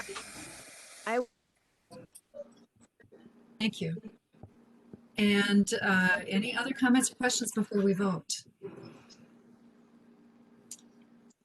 All right, Chair Anderson votes yes. Board Member Brunfeld? Yeah. Board Member Decker? Aye. Board Member James? Aye. Board Member Koski? Aye. Board Member Lavasser? Aye. Board Member Mann? Aye. Board Member Olson? Aye. Board Member Schulke? Aye. Board Member Solomonson? Aye. And Board Member Stark? Aye. All right. Thanks very much. Can I ask a question? Do they still have Kolache Day? I don't know if this year Tchotchke Day was celebrated, but from what I understand, it is still an ongoing tradition in the town of Montgomery. Awesome. They're delicious. Now I know where to go. Okay, next, Ginny again for Woodland Park Baptist Church in St. Paul, Ramsey County. Thank you. This is, as Chair Anderson has just said, Woodland Park Baptist Church, St. Paul, Ramsey County. Alexa McDowell, AK Consulting, is the author. The 1907 Woodland Park Baptist Church is a neighborhood church constructed in the early years of residential development in the area west of downtown St. Paul. The church sits on the southeast corner of Laurel Avenue and North Victoria Street and is comprised of two primary sections, an auditorium-type sanctuary and an education wing. Here we see the church looking southeast across Laurel Avenue and North Victoria Street. It was common for established congregations to begin mission churches in the expanding residential areas of town. The Woodland Park Baptist Church was constructed in Bryant's addition to serve as a mission church of the city's prominent First Baptist Church.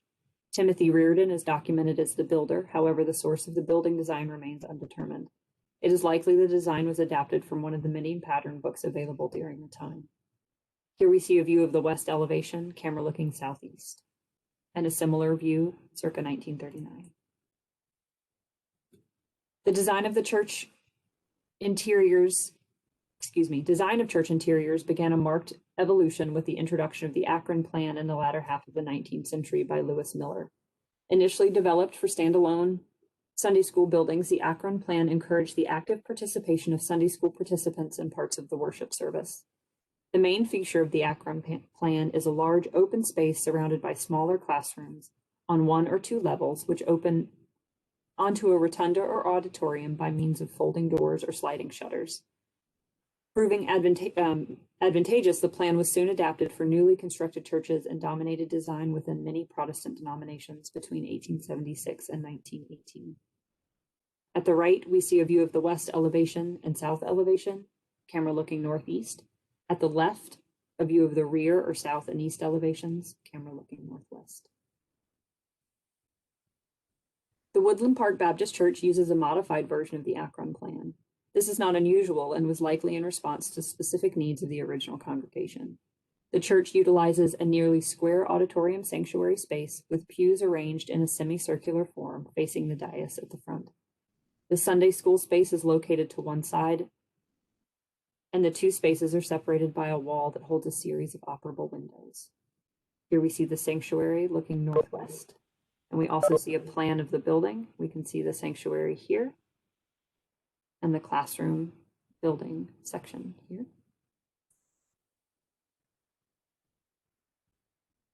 Here's another view of the sanctuary, auditorium sanctuary, camera facing southeast, and a photograph of a similar view in 1939. The Akron Plan promoted the idea that Sunday school played a central role in promoting the gospel. This concept aligned with the mission church's intent to serve a developing neighborhood where the growing population provided an opportunity to educate an expanding congregation. At left, we see the Sunday School Room 1, camera facing southeast. At right, we see Sunday School Room 1, camera facing north-northwest. Here we see the second floor in the education wing, and the community room looking northwest and the staircase looking southwest. The period of significance for this property is 1907. The level of significance is local. The National Register Criterion C, area of significance is architecture. The period of significance is 1907, the year the church building was placed into service. Because Woodland Park Baptist Church derives its primary significance from architecture, the resource meets the standard established under Criterion Consideration A. As noted, Woodland Park Baptist Church is significant under Criterion C as the sole example of the Akron Plan found in the Summit University neighborhood. Woodland Park Baptist Church is a distinctive local example of the Akron Plan, which dominated design across the Protestant denominational spectrum circa 1876 to 1918, and as such is eligible for listing in the National Register of Historic Places. We do have one piece of correspondence for this nomination. George Gase, the Historic Preservation Supervisor of the Department of Planning and Economic Development for the City of St. Paul, writes that the Heritage Preservation Commission, acting on behalf of the Mayor of St. Paul, supports this nomination. Thank you. Thanks, Jenny. And any comments or statements from the audience members? Just scanning there to see if anyone has a raised hand. Looks like not yet. Okay, board members, it's your turn. comments, questions?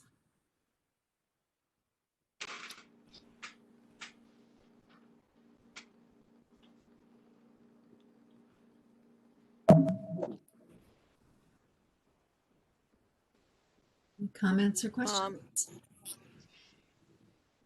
Board member Brunfeld. Yes, go ahead. How little has changed on this building over time? The building is almost identical to the one in 1907. It does have exceptional integrity, both exterior and interior. Yep. Board member Stark. For that reason, I move its approval. Get a second perhaps, and then continue our discussion. Is there a second for that? I'll second it. Board member Decker. Thank you very much. Okay, and board member Stark has a comment. Yeah, when I was reading this, I thought it was a little confusing the way it was written because it jumped around a little bit, but I didn't really understand what the Akron Plan was. And I had to look it up on the internet, and on Wikipedia actually had a very good description of it. I think, Jenny, your presentation just now clarified it better than the nomination did. And I don't know if it's because it was pictures side by side and knowing that the operable windows were there. I kept seeing a solid wall with classrooms on another room. And if someone was speaking in the sanctuary, I don't know how anybody would hear through that. But that description and seeing this did help clarify it. So I don't know if something could be tweaked a little bit to clean that up.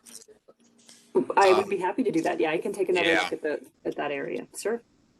Thank you. Because it was so important to know that portion of it, and then the history and how the Akron Plan actually died in the 1920s and 30s because of some other complications. So thanks. Absolutely. Of course. I will also take a look at when church became theater that board member Solomonson addressed in an earlier nomination.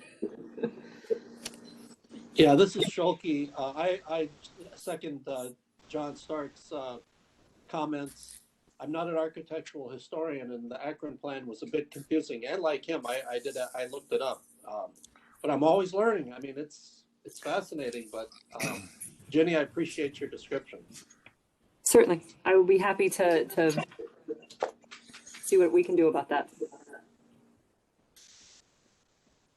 Any other comments or questions from the board?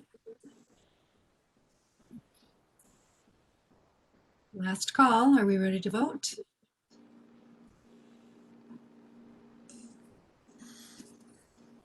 Okay, we're voting. Board Chair Anderson says yes. Board Member Brunfeld? Yes. Board Member Decker? Aye. Board Member Haynes? Aye. Board Member Casket? Yes. Board Member Lavasser? Yes. Board Member Mann? Aye. Board Member Olson? Aye. Board Member Schulke? Yes. Board Member Solomonson? Aye. Board Member Stark? Board Member Stark, are you there? Oh, aye. Okay. I couldn't imagine you wouldn't be such a, agreeable. We've been all agreeable this evening. That's good. And on to the last. Thanks, Ginny. You're done, right? I am. Thank you. I'm here for the St. Paul Casket Company in St. Paul, Ramsey County.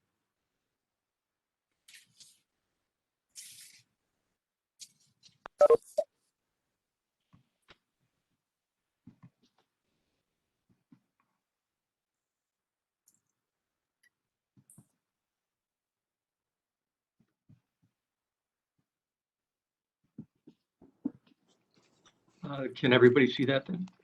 Yes. Okay. Okay, this is the St. Paul Casket Company, St. Paul, Ramsey County. The author is Alex Hacker, AWH Architects, and Marjorie Pearson. With an exterior of concrete and stucco, the St. Paul Casket Company is a distinctive-looking multi-story industrial building. It was constructed in 1923 as a vertical urban factory. Its architectural classification in National Register parlance is late 19th and early 20th century American movements commercial style. It features a high central tower, and its bays are parceled by vertical piers. It is the product of architects Alan H. Stem and Roy H. Haslam, who were based in St. Paul. Our view here is of the north and west elevations, and we're looking to the southeast. The building is located in St. Paul, adjacent to east-west running University Avenue, once the major thoroughfare from one city to the next, but even today a major roadway between the cities. The map at left shows the location of the building by the yellow triangle at the map's center. And the map at right is a closer view of the location. Here again, the building is represented by a yellow triangle in the center of the map.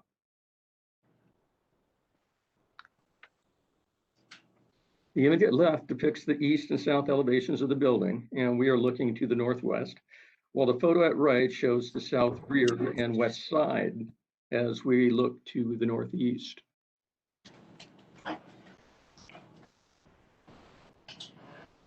The photo at left is a close-up of the tower. Notice the clock in the tower roughly at the building's roofline. This view is to the southwest. At right, we see additional detail of the building, specifically the mock balconies at the building's front corners. With this view, we are looking roughly southwest.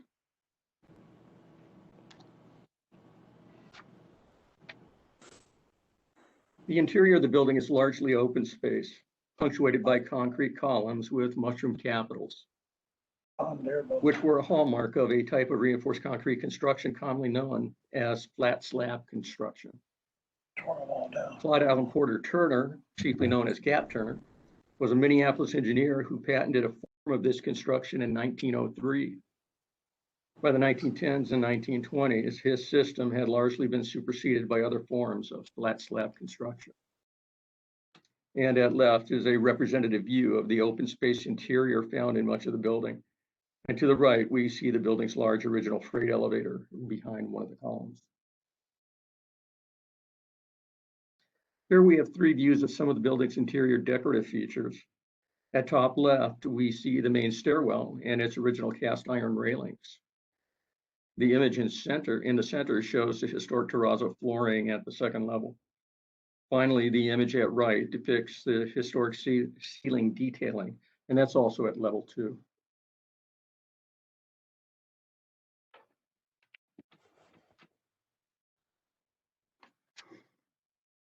The St. Paul Casket Company was founded in 1887 as the North St. Paul Casket Company, located in North St. Paul. The company grew rapidly to become one of the leading coffin casket manufacturers in Minnesota. Its sales territory also grew, spreading from Minnesota, Wisconsin, Iowa, the Dakotas to Montana.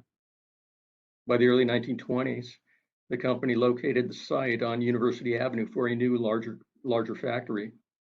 Construction began in the early 1920s and was finished by 1923. It was at this time that the company changed its name to the St. Paul Casket Company.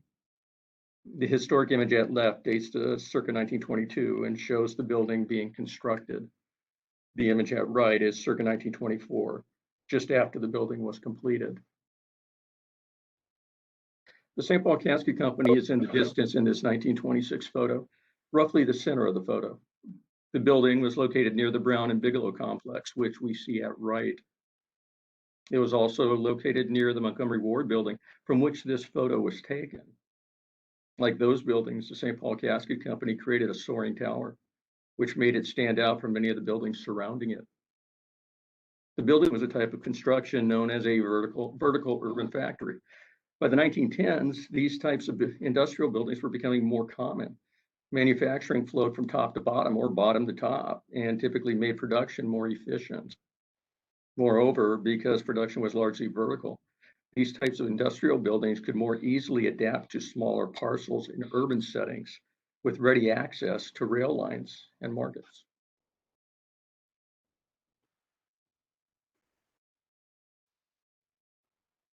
Initially, coffins were built by local carpenters and cabinet makers, but eventually these operations gave way to much larger operations, such as the St. Paul Casket Company. Caskets were made of various materials, including wood, metal, and glass. While coffins were originally designed to be closed, as the 19th century progressed, a new type of casket, called the couch casket, was manufactured and could be opened for viewing.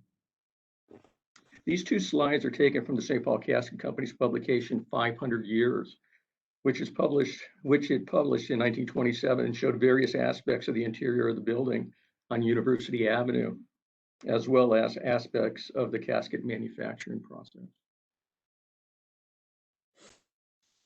Our period of significance is 1923 to 1951. The level of significance is local. The National Register criteria is A and C. The areas of significance: industry, architecture, and engineering. The period of significance for the building begins with the completion of the building on University Avenue in 1923 and ends in 1951 when the St. Paul Casket Company moved from University Avenue. St. Paul's most successful casket manufacturer and one of the state's most successful, the St. Paul Casket Company's former presence is evidenced by its prominent vertical urban factory building adjacent to University Avenue in St. Paul. According to architectural historians Jeffrey A. Hess and Paul Clifford Larson, authors of St. Paul's Architecture, A History, the building is, quote, the most sophisticated and best preserved of the Midway District's towered commercial designs. This, in combination with its success as a casket manufacturer, makes the St. Paul Casket Company building eligible for listing in the National Register. And we do have one piece of correspondence with this. It is from George Gates, Historic Preservation Supervisor, Department of Planning and Economic Development for the City of St. Paul. He noted that the Heritage Preservation Commission, acting on behalf of the Mayor of St. Paul, supported nomination of the St. Paul Casket Company to the National Register of Historic Places. Thank you. Thanks, Dennis. And do we have any comments from the audience first? Any statements or comments from the audience?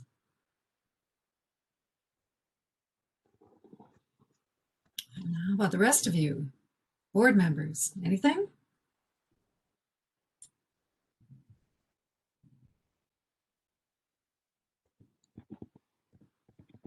Is somebody's microphone going?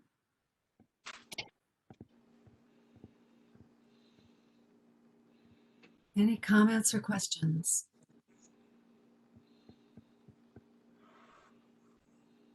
Okay. Sarah. Oh, there we go, John Stark. Somebody has to say something.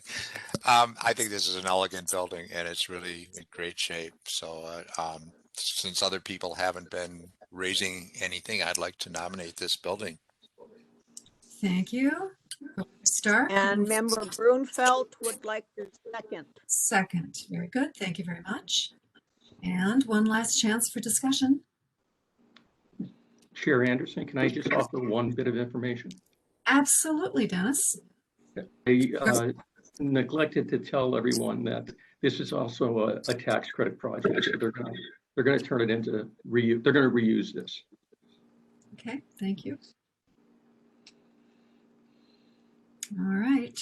Does that change anyone's mind? You ready to vote? Want to talk more? All right, here we go. Chair Anderson says yes. Board Member Brunfeld? Yes. Board Member Decker? Aye. Board Member James? Board Member James, are you there? Aye. There he is. Hi, Elliot. Board Member Koski? Aye. Board Member Lavasser? Aye. Board Member Mann? Aye. Board Member Olson? Aye. Board Member Schulke? Aye. Board Member Solomonson? Aye. And Board Member Stark? Aye. There we go. Staff, do we have anything else before we call it an evening? Yeah, this is Amy Spong.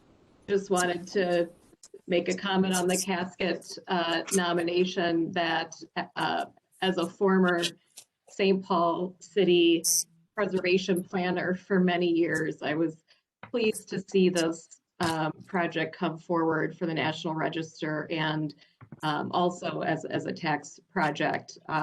This was very near to where a lot of the damage was done during the riots after George Floyd, where there were fires in nearby buildings. And this was one of those buildings that I was always a little worried about So I'm very pleased to see that there's movement on this and progress to continue its use and to utilize it. Yeah. And finally, I just I wanted to two comments. I wanted to acknowledge for the notes for Michelle we missed the absent board members on the roll call. So just to note for the minutes that board members Dyer, White, and Warner are absent. Thank you, Amy. And then final comment, everyone did really great with the mute and the raising of hands this time around. So thank you so much.